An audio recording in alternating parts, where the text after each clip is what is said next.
When forming the budget for 2024, the Russian government set the oil price at $70 per barrel, while the price ceiling set by sanctions against the aggressor country is no more than $60 per barrel, and Moscow cannot sell raw materials above this mark. Meanwhile, the Kremlin has cut healthcare spending and cancelled the petrol price compensation program. After the pseudo-presidential elections, the central bank is likely to release the ruble exchange rate, which will lead to huge inflation. Citizens' incomes will be devalued by tax revenues to the budget will increase, experts predict. Moscow plans to squeeze as much money as possible to continue its war against Ukraine. Даже если все это объединить. But even if you combine all of this, even if you sum up all of this up, it still doesn't cover the increase that they have pledged in budget revenues for 2024. Therefore, we can say that the Russian budget is unrealistic. They have drawn the maximum number in order to scare the West with big war spendings, but in fact, most likely this budget will not be fulfilled.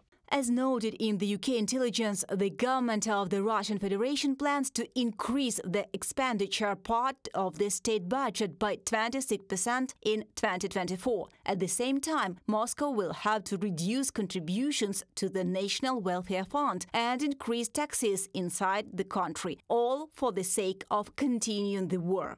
These policies will almost certainly have adverse effects on the economy in the medium to long term by maintaining inflationary pressures or constraining future economic growth. The National Wealth Fund is ostensibly for the long-term economic welfare of the Russian people, but is increasingly being used to fund its invasion of Ukraine, with the value of its assets falling 10% in 2023, from a report by the UK Ministry of Defense on social media X.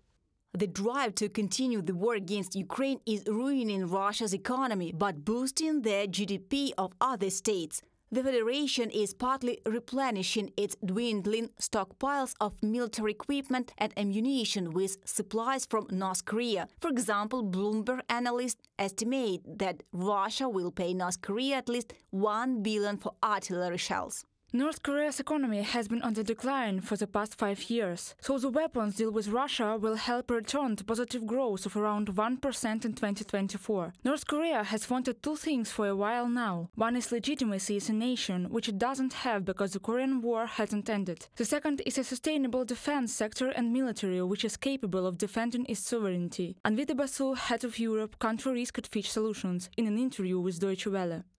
They are buying shells that are not quite of the quality that they should be, much worse, because there is no technology, much more failure, more inaccurate, so it doesn't have the effect that they hoped for. Such deals would have profound consequences for the war in Ukraine and security dynamics in East Asia, analysts of British Royal United Services Institute for Defense Studies wrote. After all, the money that North Korea received from Russia will not be used to improve the welfare of its citizens, but spent on the modernization of its defense industrial complex. Reported by Anna Nichenko, Larissa Zubenko, UATV News.